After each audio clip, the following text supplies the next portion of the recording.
আসসালামু আলাইকুম ভিউয়ার্স। তো আজকে দেখাবো হোমমেড জিলাপি তৈরি করে। তো মাত্র কয়েকটি উপকরণ ঘরে থাকলেই আপনারা বানিয়ে নিতে পারবেন দোকানের মতন পারফেক্ট জিলাপি। তো এখানে ফার্স্টে 2 কাপ ময়দা নিয়ে নিলাম, তীর ব্র্যান্ডের ময়দা। তারপরে এখানে 1 টেবিল চামচ সোডা নিয়ে নিলাম। 1 টেবিল চামচ সোডা 2 কাপ ময়দার জন্য পারফেক্ট।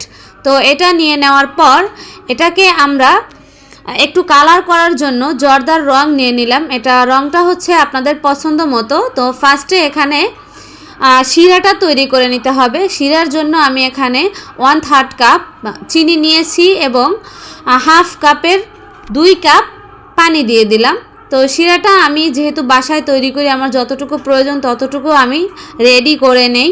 তো শিরাটা আমি জাল করার সাথে সাথে এখানে জর্দার রঙও দিয়ে দিলাম। তারপরে এখানে হাই হিটে জাল করে নিব।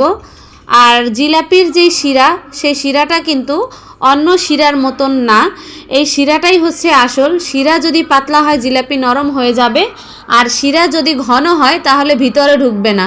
এটা অবশ্যই আপনাদের পারফেক্ট করে তারপরে বানাতে হবে। দেখতেই পাচ্ছেন এখন ময়দাটা তৈরি করা হচ্ছে, মানে ব্যাটারটা। তো এখানে আমি যা যা দিয়েছিলাম, ময়দা, জর্দার রং, সোডা। তো সোডাটা দেখতেই পাচ্ছিলেন 2 কাপ ময়দার সাথে এখানে হাফ চা চামচ দিয়েছিলাম সোডা। তো এটা ভালো করে মিক্স করে নিলাম। অবশ্যই ময়দা দিয়ে করতে হবে, এখানে আটা দেওয়া যাবে না, কারণ আটা দিলে যে এটা একবারে স্টিকি টাইপ হয় না, ময়দাটাই হয় স্টিকি টাইপ। তো অবশ্যই শিরাটা সুন্দর করে করবেন।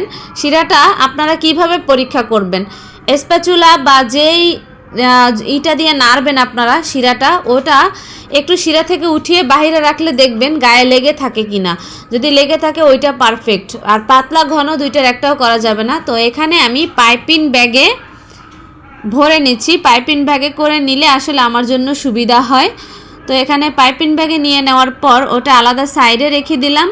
এখন এখানে আমি একটা ফ্রাই প্যান গরম করে নিছি। তো জিলাপি ভাজার সময় কিন্তু অতিরিক্ত তেলের প্রয়োজন হয় না। আপনারা অবশ্যই তেলটা চেক করে নেবেন। জিলাপি ভাজার সময় মেইন যেই সিক্রেট তা হচ্ছে তেল আর শিরা। শিরাটা যেমন আপনাদের পারফেক্ট করে বানাতে হবে, তেমন তেলটাও কিন্তু আপনাদের তেলটাও কিন্তু আপনাদের হাই হিটে করতে হবে। আপনারা তেলটা এমন পর্যায়ে করবেন যে দেওয়ার সাথে সাথে উপরে উঠে আসছে, এটা চেক দিয়ে নেবেন আগে। তো এবার আমি পাইপিং ব্যাগ দিয়ে বানিয়ে নিলাম। আর চুলা কিন্তু হাই হিটে আছে, হাই হিটে না হলে মুচমুচে হবে না। আর শিরা দেওয়ার সাথে সাথে চুবিয়ে উঠিয়ে ফেলবেন, যেহেতু এটা শিরাটা জিলাপির ভিতরে ঢুকে। শিরা পাতলা হলে অবশ্যই নরম হয়ে যাবে, আর যদি ঘন হয় তাহলে ভিতরে ঢুকবে না। তো শিরাটা যেভাবে বলছি ওইভাবেই তৈরি করবেন। তো বিস্তারিত যারা দেখতে চান একেবারে রেসিপি সহ, যেহেতু এখানে রেসিপিটা লিখে দেওয়া হয়নি, তো তাদের জন্য অবশ্যই আমি রেসিপিটা দিয়ে দিব পরের কোনো ভিডিওতে। তো এটা জাস্ট মুখে বলে দিলাম, দেখেন কত সুন্দর কালার চলে আসছে। তো এখানে শিরাটায় সাথে সাথে উঠিয়ে ফেলতে হবে, মানে এটা দেওয়ার সাথে সাথে উঠিয়ে ফেলতে হবে। দেখেন শিরাটা কিন্তু একেবারে গরম না, কিন্তু জিলাপিটা গরম অবস্থায় শিরার ভিতরে দিতে হবে। শিরা ঠান্ডা হলেও সমস্যা নেই, জিলাপিটা গরম থাকতে হবে। জিলাপি ঠান্ডা হয়ে গেলে যদি দেন তাহলেও কিন্তু ততটা ঢুকবে না। তো দেখতেই পাচ্ছেন আমার জিলাপিগুলো কত সুন্দর হয়েছে। তো চাইলে চিকন করে মোটা করে আপনারা যেভাবে চান সেভাবেই কিন্তু বানাতে পারবেন। যারা হোমমেডভাবে যেই খাবারগুলো তৈরি হয় পছন্দ করেন, তারা অবশ্যই এরকম বাসায় বানিয়ে খাবেন। বাচ্চাদের জন্য, নিজেদের স্বাস্থ্যের জন্য অনেকটা উপকারী ও ভালো।